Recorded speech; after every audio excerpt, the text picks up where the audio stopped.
Hola, buenas. Vamos a comenzar entonces con la dinámica de los videos de este curso. Estamos en el curso de Mecánica de Fluidos del Departamento de Ingeniería Civil de la Universidad de Chile. Eso es porque eventualmente va a llegar gente de otros lados. Y cuando entramos a estudiar al tema de la mecánica de fluido, nosotros nos vamos a focalizar en todo lo que es la descripción y cuantificación del movimiento de un fluido, ¿ya? Así que vamos a estar viendo del movimiento de un fluido. Y lo primero que nos tenemos que hacer la pregunta es, bueno, ¿de qué se trata cuando nosotros estamos hablando de un fluido? ¿De qué es lo que estamos hablando? Ahí, cuando uno se topa con este tipo de preguntas, lo primero es ir a las definiciones de los diccionarios, ¿ya? Y en ese sentido, el diccionario de la Real Academia de la Lengua Española no entrega una definición muy acabada respecto de qué es lo que nosotros podríamos estar entendiendo como un fluido, porque esencialmente dice que un fluido no es un sólido. Un sólido, ¿ya? Y ahí uno cae en la pregunta, bueno, ¿qué es lo que estaría ocurriendo con un sólido? Pero sí es importante reconocer de que no es un sólido, solamente un sólido, ¿ya? No, un fluido, cuando estamos hablando de un fluido, no es necesariamente un sólido. Estamos hablando de partida que son estados de la materia, donde en escala de nosotros vamos a tener los sólidos, los líquidos y los gases, que son los diferentes estados de la materia que nosotros podemos tener. El agua, el compuesto químico H2O, si estamos hablando de H2O, si está en estado sólido se conoce como hielo, ¿ya? Si está en estado líquido, generalmente nosotros lo llamamos agua líquida o agua, ¿ya? Líquida. Y si estamos hablando de gases, estamos hablando de vapor de agua. Y si nos fijamos en la definición de la Real Academia Española, dice que no es un sólido, o sea, por lo tanto, todo lo que nosotros vamos a estar hablando de fluido corresponde a estos dos estados de la materia, los líquidos y los gases. Independientemente de que un líquido sea bastante diferente a un gas, desde el punto de vista de la manera como se percibe, en términos de sus propiedades, características, en términos de su nivel de compresión, o sea, si yo tomo el agua, por ejemplo, en estado líquido, 1 kilo de agua está contenido en un metro cúbico en un litro, perdón, un litro de agua pesa masa, un kilo. En cambio, si nosotros tomamos 1 metro cúbico de aire, recién 1 metro cúbico de aire estaría pesando 1 kilo tendría una masa de 1 kilo. Entonces hay algo importante que diferencia lo que son los gases de los líquidos, que principalmente está relacionado con su nivel de compresión. Pero independientemente de este nivel de compresión, de que nosotros lo vamos a poder cuantificar mediante las propiedades de los fluidos, que lo vamos a estudiar en el próximo capítulo, la importancia desde el punto de vista de la mecánica, del estudio de estos diferentes estados de la materia, es que hay una clara diferenciación entre lo que son los sólidos de todo lo que son los líquidos, entendiendo por líquido todo lo que son los fluidos, entendiendo por fluido todo lo que son los líquidos y los gaseosos. Cuando estamos hablando de líquidos, el líquido que nosotros usualmente vamos a estar trabajando es el agua, ¿ya? Porque esa es la materia que está más cercana a todo lo que son los problemas de obras hidráulicas, todo lo que es el transporte o ingeniería civil, todo lo que es el transporte de agua desde una zona hacia otra zona. Está relacionado hacia allá, apunta lo que es la carrera de hidráulica, ¿ya? Y la relación de hidráulica. Pero también, cuando estamos hablando de fluidos, también podemos entender perfectamente todo lo que son los gases. Y aquí lo que entra es la atmósfera. ¿Ya? Todo lo que es la dinámica y el comportamiento atmosférico se estudia mediante la misma mecánica de fluido que nosotros vamos a estar estudiando.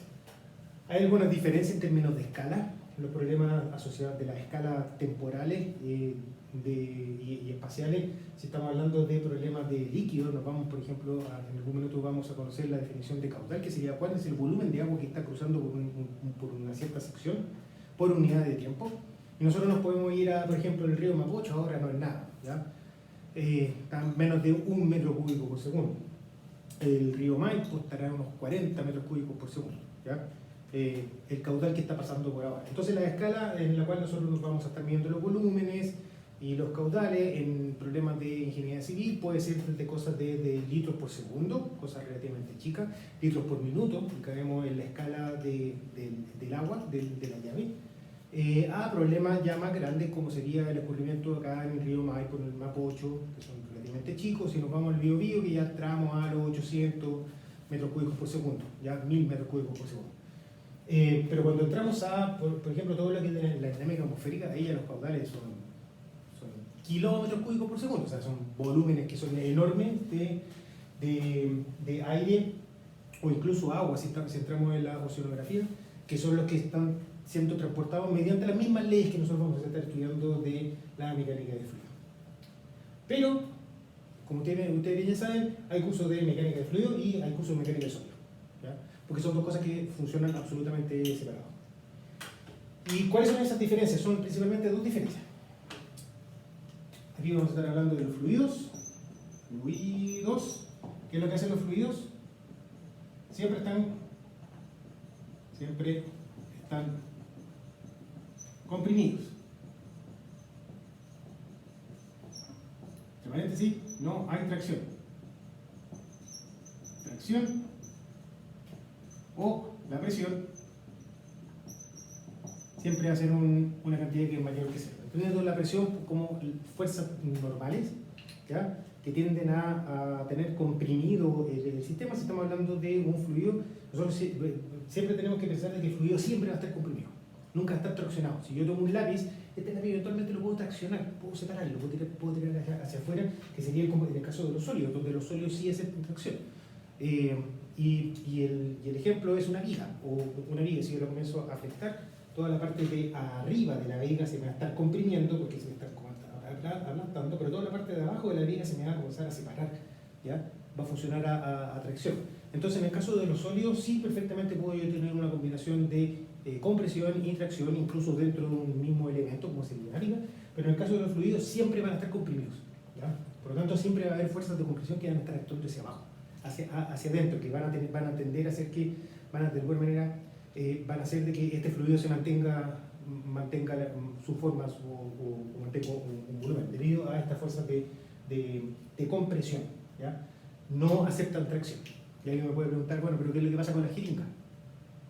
La jeringa, yo tengo una jeringa, le saco la jeringa, tapo la jeringa y tengo un cierto volumen de aire dentro y puedo eventualmente tirar el émbolo hacia atrás, ¿ya? Y alguien me podría decir, bueno, lo que está haciendo ahí es traccionando el fluido. No estoy traccionando el fluido, estoy disminuyendo la presión, ¿ya? Y eventualmente yo podría traccionar el fluido, lo podría traccionar tanto, pero lo mínimo que yo voy a poder lograr tener es una presión de igual a cero, ¿ya? Que de hecho no se conocen problemas reales donde la presión sea igual a cero.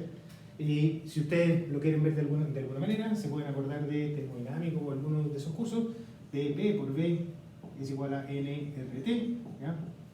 Pavo, ratón, no sé cómo le dicen. Estos de acá generalmente son puras escalas que son puras cantidades que son mayores que cero. Tenemos que la presión siempre va a ser mayor que cero, el volumen siempre va a ser mayor que cero y la temperatura siempre va a estar mayor que cero, ¿ya?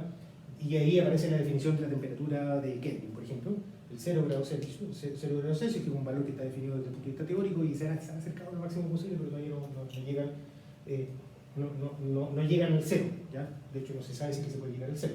Pero este cero en la temperatura estaría también de alguna manera asociado a una presión de cero. Por lo tanto, no se puede.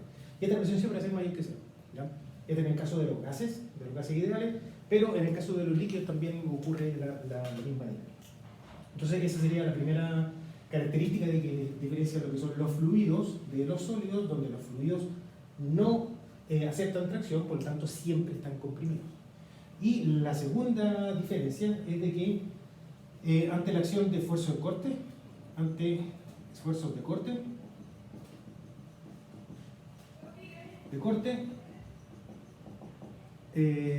Los fluidos se deforman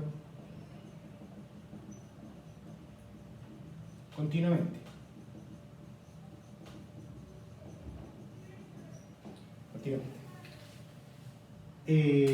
No es que haya una deformación finita, ¿ya? En el caso de los sólidos, como les decía, sólidos, hay una deformación finita. Nos vamos al ejemplo bien bruto. Este es un sólido, mi mano. Yo voy a ejercer un esfuerzo de corte, un esfuerzo de corte, ¿ya? Roce, se podría entender, ¿ya? Yo puedo comenzar a ejercer un esfuerzo de corte, ¿ya? Mi mano se me va a deformar, la piel se me va a deformar todo lo que yo quiera, pero la piel es un sólido. Y va a llegar algún momento que la deformación ya no va a ser tan, ya no va a poder seguirse deformando, a no ser de que me rompa la piel, ¿ya? Pero no tengo la fuerza necesaria. Eso es lo que uno tiene cuando entiende que la deformación es finita. O sea, que alcanza una deformación que yo la puedo medir fija. Tomo un resorte, le aprieto una fuerza de compresión y el resorte se me va a comprimir a una cierta distancia, ¿ya? Yo puedo relacionar la deformación del resorte, que sería la compresión del resorte, con la fuerza que yo estoy entregando, que esa sería la ley de Hooke. Pero hay una distancia que es finita. Pero ahora pensemos en el caso de los fluidos. Yo tengo dos placas. Una placa, tengo una placa plana, y por acá arriba yo voy a tener otra placa. ¿Ya? Y acá entre medio voy a tener un fluido. Y lo que voy a estar haciendo, voy a estar ejerciendo un esfuerzo de corte tau sobre la placa de arriba y voy a decir, por lo tanto, esta placa de arriba se me va a comenzar a mover con una velocidad u, ¿ya? A propósito de este esfuerzo de corte tau. De aquí yo voy a decir que la velocidad va a ser igual a cero. Entonces, ¿qué es lo que va a ocurrir con este fluido? A propósito de que existe un fluido entre medio, yo perfectamente puedo decir, mira, en la medida que yo estoy empujando, la placa de arriba se me va a comenzar a mover, y se me va a mover, y se me va a mover, y se me va a mover, y se me va a mover, y se va a mover siempre, ¿ya? No existe esta dinámica de que existe una deformación finita, sino que el fluido que yo tengo contenido dentro de estas dos placas va a estar continuamente deformándose, ¿ya? Y esa es otra de las deformaciones, o sea, de las diferencias centrales que existen entre los sólidos y los fluidos. En el caso de los fluidos, la deformación ocurre continuamente en presencia de algún esfuerzo de corte, ¿ya? Y eso, como resultado, lo que nosotros tenemos es que si tenemos un fluido dentro de un vaso, rompemos el vaso, lo que va a ocurrir, se genera un desbalance en términos de esfuerzo de corte. Ese desbalance hace que el agua dentro del vaso comience a caer, va a caer, se va a desparramar hasta que se alcance nuevamente un equilibrio un equilibrio estático dado principalmente por las presiones, ¿ya?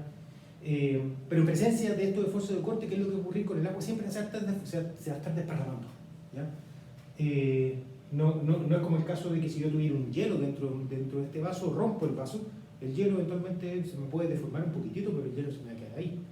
Yo tomo un resorte, comprimo el resorte se me va a comprimir un poquitito, pero y la deformación es proporcional a la fuerza que yo estoy ejerciendo. Pero en este caso acá, en el caso de los fluidos, yo voy a tener una deformación que es continua. ¿Cómo mido la deformación? En el caso de los resortes, yo veo cuánto se me comprimió el resorte. Si yo tengo una deformación en este sentido, no sé, pues tomo esta barra, aplico un esfuerzo de corte y se me va a deformar una cierta distancia. Entonces yo puedo medir algo que es finito, una deformación finita.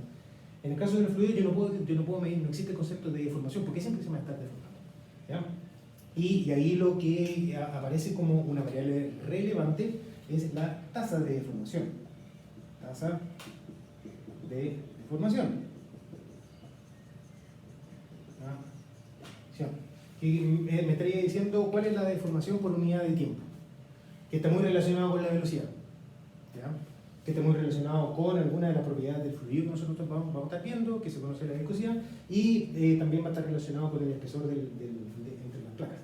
Pero la deformación no tiene ningún sentido para el caso de los fluidos. Eso.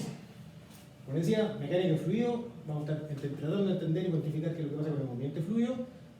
¿Qué es un fluido? Lo único que sabemos es que no es un sólido, pero sí nos entrega información importante para poder distinguir dónde está el límite entre lo que nosotros vamos a estar viendo y lo que nosotros no vamos a estar viendo. Nosotros sí vamos a estar viendo qué es lo que pasa, todo lo que nosotros veamos aplicar tanto para líquidos como para gases. los líquidos, agua líquida, las nubes, ahí punto suspensivo para ver si piensan, para que me un ratito, se lo digo al final. Entonces hacemos la comparación entre qué es lo que pasa con los líquidos, o sea, con los fluidos, con los sólidos, y en el caso de los fluidos es que uno, siempre están comprimidos, no aceptan el esfuerzo de tracción, y lo otro es que ante la acción de un esfuerzo de corte, el fluido se va a deformar continuamente. No hay una deformación fija, sino que hay una deformación continua. Y volviendo a la pregunta de, bueno, ¿qué pasa con las nubes son líquidos, ¿ya? Son gotitas, ¿ya? O sea, que están flotando, el vapor de agua no se ve. Es una cosa que nosotros sabemos que el vapor de agua por sí solo no se ve. Si nosotros vemos una nube, quiere decir que hay una serie de gotitas que están condensadas. Si tenemos gotitas o hielo, ¿ya? Puede ser la otra cosa. Eso. Nos vemos. Chao.